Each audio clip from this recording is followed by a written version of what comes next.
Je voudrais remercier donc le ministère de nous avoir conviés ici euh, et de nous permettre justement de débattre sereinement, hein, en tant que spécialiste, juriste, historien, anthropologue, représentant d'associations, ce qui ne doit pas nous empêcher, et si le ministère a accepté de nous accueillir, c'est qu'il est d'accord, ce qui ne doit pas nous empêcher de porter un regard critique au sens noble du terme à l'égard des textes législatifs, et notamment de la loi sur la biodiversité, qui globalement, on partage tous ce sentiment, apporte des éléments extrêmement positifs dans l'évolution du droit de la protection de la nature, du droit de l'environnement en général. Alors nous allons maintenant, pour le dernier intervenant, demander à Renaud Meb, qui est historien du droit à l'Université de Franche-Comté, un des spécialistes de l'histoire du droit de la protection de la nature, qui, je le rappelle, a été initié par le ministère de l'Environnement, j'y pensais tout à l'heure, à la suite d'une étude qui avait été lancée du temps où Catherine de Villemorin était en poste dans le service qui correspondait au fond à la recherche du ministère. Alors, tu vas nous parler donc du nuisible, une catégorie juridique logique et paradoxe d'une législation de la destruction des nuisibles, une époque évidemment très, très importante qui marque un tournant, fin 19e, début 20e siècle. Merci Jérôme, merci Monsieur le Président. Donc je suis très heureux de faire partager un petit peu le peu de ma connaissance. Alors je vous garantis, je ne serai ni polémique, ni militant. Je suis un modeste chercheur qui farfouille et qui n'a pas de certitude. Donc je vais vous fournir les éléments de ma recherche afin d'alimenter ce débat sur les nuisibles. Alors pour comprendre, je me concentre essentiellement sur le 19e siècle. Et pour comprendre cette réglementation du 19e siècle et éviter les anachronismes, il nous faut oublier le droit de l'environnement, sa philosophie, son inspiration, ses logiques, les buts qu'il poursuit. À l'époque, nous n'avons pas de code de l'environnement, on a un petit peu de droit communal, on a beaucoup de droit de la chasse et puis quelques réglementations spéciales de droit rural. Donc c'est par ce petit bout de lorgnette qu'on aborde la question du nuisible. Alors le nuisible, c'est donc une catégorie qui interpelle les juristes. Mais qu'est-ce qu'un animal nuisible et malfaisant ? C'est dans les dictionnaires de l'époque, c'est l'appellation officielle, les animaux nuisibles et malfaisants. Alors la perception de l'animal par le juriste n'est pas toujours celle du paysan ou du chasseur, même si le juriste s'efforce modestement de traduire en droit leurs préoccupations. Alors, les juristes ont leur conception, leur catégorie. D'ailleurs, on adore ça, des classements, des catégories. Il faut que les choses soient claires. C'est notre rationalité à nous. Et comme à la chasse, il faut viser juste. Et il faut bien saisir ce que le législateur a voulu faire quand il a légiféré sur les nuisibles. Alors, à l'époque, se débarrasser d'un nuisible, c'est d'abord le détruire. Et le détruire, c'est le chasser. Alors, le chasser au sens large, parce que il y a chasse et chasse. Et le nuisible ne fait pas l'objet d'une chasse, il fait l'objet d'une destruction. Chasse-t-on donc véritablement le nuisible ? En fait, l'animal nuisible est une catégorie dérogatoire du droit commun de la chasse. C'est ainsi qu'on le perçoit.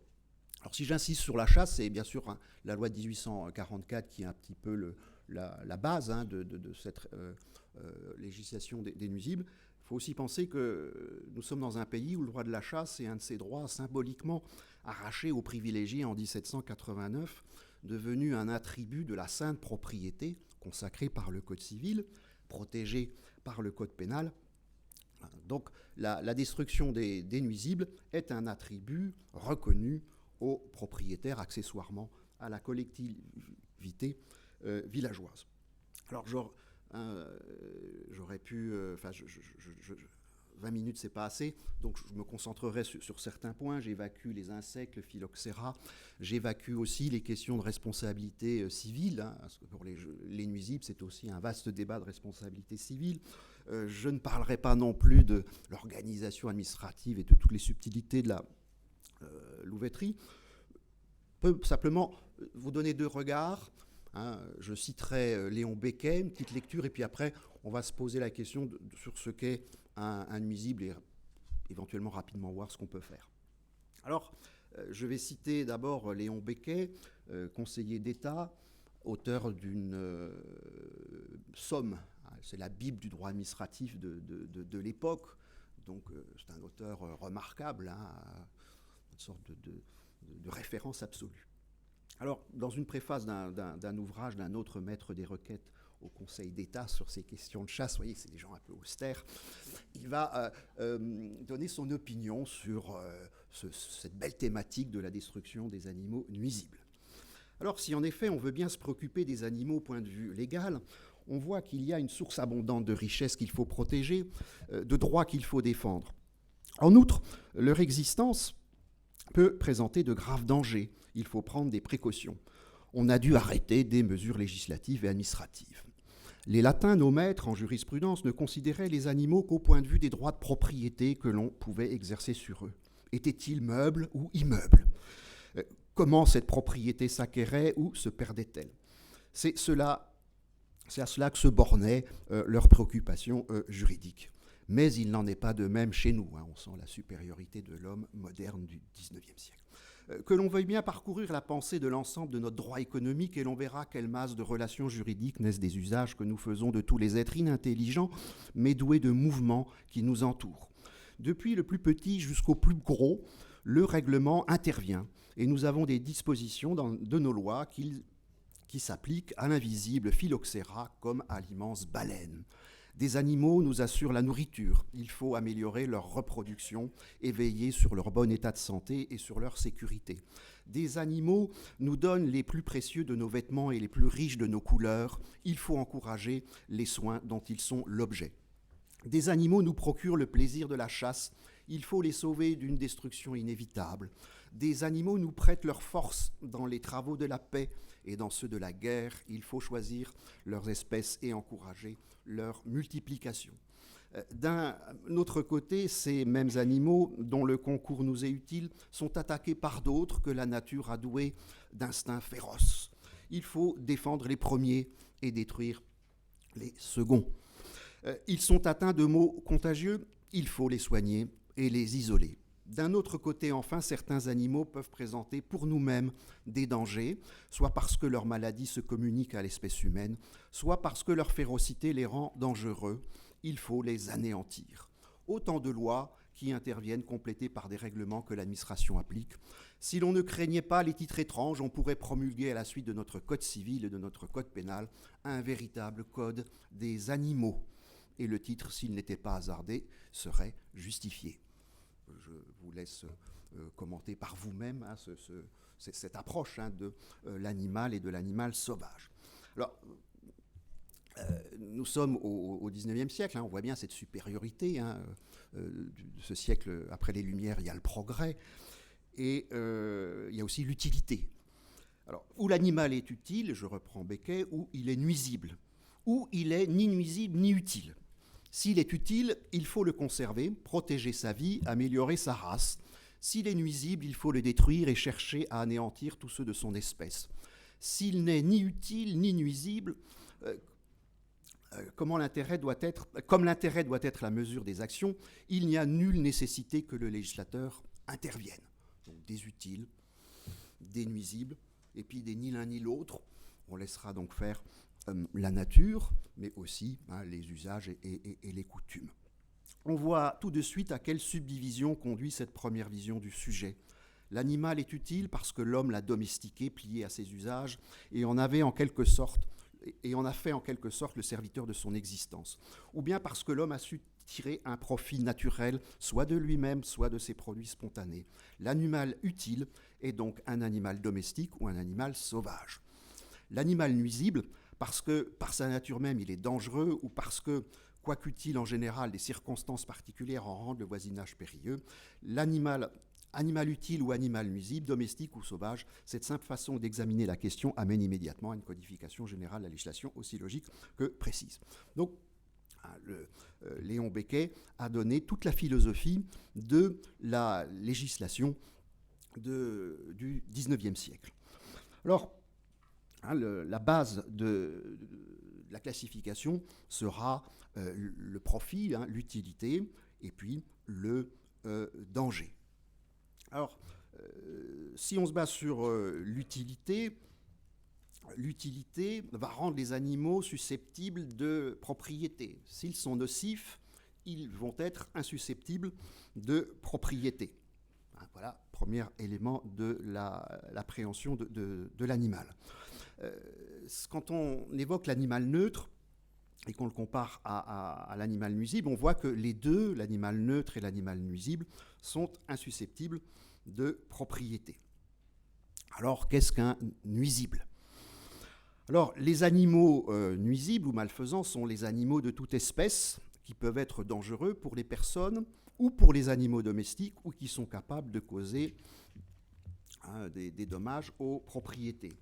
Alors, aujourd'hui, on est un peu plus évolué. Les animaux nuisibles sont ceux qui portent atteinte à la santé, à la sécurité publique, qui causent des dommages importants aux activités agricoles, forestières et aquacoles et qui portent atteinte à la faune ou à la flore. Alors, le problème des nuisibles, c'est que la réflexion, elle part du droit de la chasse, et le droit de la chasse s'occupe du gibier. Alors, on va se poser la question, est-ce qu'il faut distinguer le gibier des nuisibles ? Alors, je vous dispense de tous les arguments, des pour et des contre, mais je laisse la question en suspens. Voilà une question qui préoccupe les juristes. En fait, on sera assez déçus parce qu'il n'y a pas de définition du nuisible. Dans le recueil Fusil Hermann Carpentier, finalement, après avoir un petit peu évoqué ces questions, l'auteur se dit, en fait, on définit les nuisibles par les mesures dont ils sont l'objet. Donc une définition extrêmement juridique. Voilà. On ne sait pas ce que c'est, mais ils sont l'objet de la réglementation des nuisibles. Alors, quelle réglementation ? On verra les nuisibles dans les injonctions faites au préfet de déterminer les espèces d'animaux malfaisants ou nuisibles. Donc c'est le préfet qui va déterminer qui sont les nuisibles. Classification préfectorale à ce niveau local. Je vois pas, il n'y a pas de classification nationale obligatoire, il n'y a qu'une circulaire du ministre. Alors cette classification, on l'a fait en consultant le Conseil général, pas seulement de la procédure, c'est là, dans cette assemblée locale que vous trouverez les lobbies, les chasseurs, voire s'il existe les amoureux de la nature, quelques naturalistes. Et l'auteur conseille aussi au préfet de consulter les naturalistes, donc cités en tant que tels. Alors, voilà la première mesure dans laquelle on va trouver des nuisibles, les listes préfectorales. On va aussi essayer de comprendre ce qu'est un nuisible dans la faculté reconnue aux propriétaires ou aux fermiers de repousser ou détruire les bêtes fauves qui portent dommage à leur propriété. Ce fameux droit de légitime défense, qui est d'ailleurs analysé comme le droit de légitime défense humain, avec les mêmes conditions, le péril imminent et le dommage causé à la propriété. Donc ça, c'est assez intéressant. On va tenter de définir un nuisible dans tout ce qui relève de la louveterie. Depuis l'ordonnance de 1814, on a réorganisé cette administration qui, depuis 1830, est sous la responsabilité de l'administration des forêts. On va pouvoir trouver du nuisible dans le droit donné aux particuliers de tuer les loups sur leur propriété. On trouvera également une appréhension du nuisible dans les mesures qui peuvent être prises, les chasses, les battues collectives ou individuelles prévues par l'arrêté du 19 pluviose en 5. On percevra ce qu'est un nuisible aussi dans le droit à la faculté qu'ont les maires, article 90, paragraphe 9 de la loi de 1884, de prendre toutes les dispositions pour la destruction des animaux nuisibles et de prescrire des chasses en temps de neige à l'effet de détruire les loups et les sangliers. Et puis, vous trouverez ce qu'est un nuisible dans ces législations spéciales qui concernent le loup, qui concernent le renard, les blaireaux, qui concernent les insectes, et également jusqu'à la loi de 1907 sur la destruction des corbeaux et des pies dans les contrées où leur grand nombre occasionne des dommages aux récoltes. Donc il n'y a pas de définition de nuisible. On ne sait pas ce que c'est, il n'y a pas de définition claire et nette, il faut aller dans les actes de la pratique, dans les archives, et non pas dans la loi. Alors, il appartient donc, et là je vais faire une petite focale, finalement, quels sont ces animaux nuisibles ? Je vous l'ai dit, la loi de 1844 donne ce pouvoir au préfet d'établir la liste des nuisibles dans son département. Alors, il doit s'inspirer de certaines considérations. Certains animaux, tels que les mammifères carnassiers et les oiseaux de proie, sont essentiellement nuisibles et malfaisants par nature. Donc, il doit les intégrer dans sa liste. D'autres, tels que les lapins, les cerfs, les biches, ne le deviennent qu'autant que leur nombre dans une localité s'est accru dans de trop fortes proportions. Donc là, ça dépend. Alors, les mammifères les plus souvent classés nuisibles sont le sanglier, le loup, le renard, le chat sauvage, le blaireau, le lapin, la loutre, le putois, la fouine, la martre, l'hermite, la belette. Alors, ça sont des généralités. Si l'on épluche, et on pourrait se lancer dans ce genre de travail, tous les bulletins administratifs départementaux, on voit bien que selon qu'on soit en Côte d'Or, en Gironde, dans l'Eure, on ne classe pas les mêmes animaux dans la catégorie des nuisibles.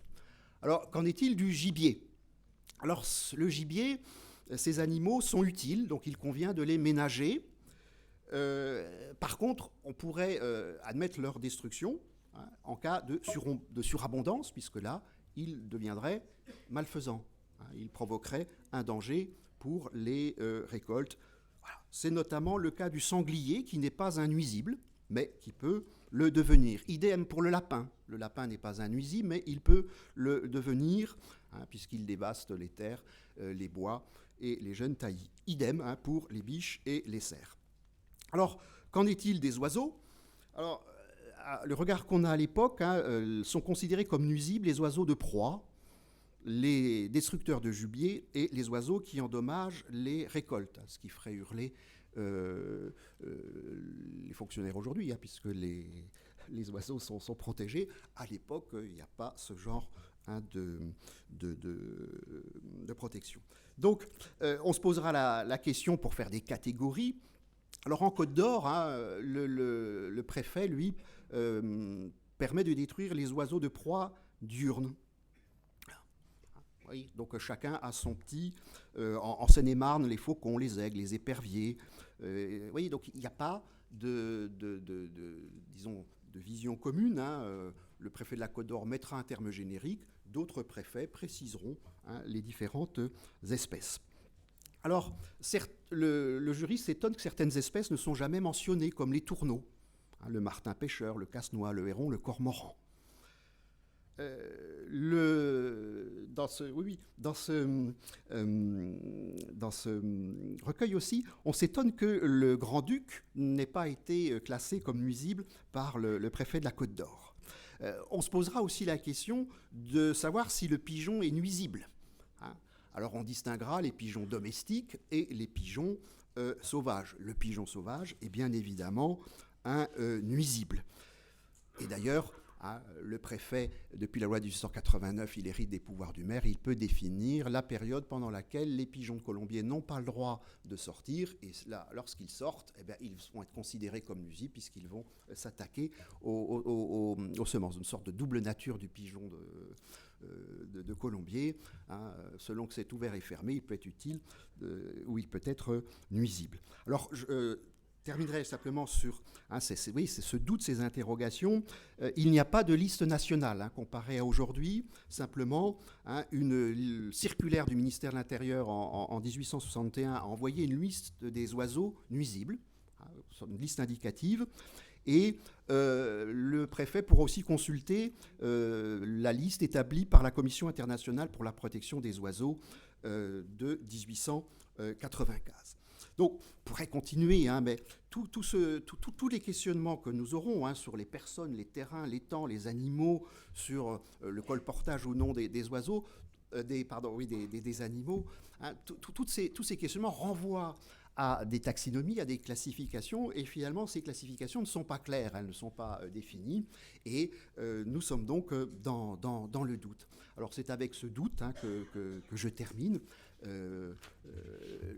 Et peut-être réflexion philosophique. Vous savez, le droit a sa raison, la nature a la sienne, et il est souvent extrêmement difficile d'appréhender ou de classifier ou de figer.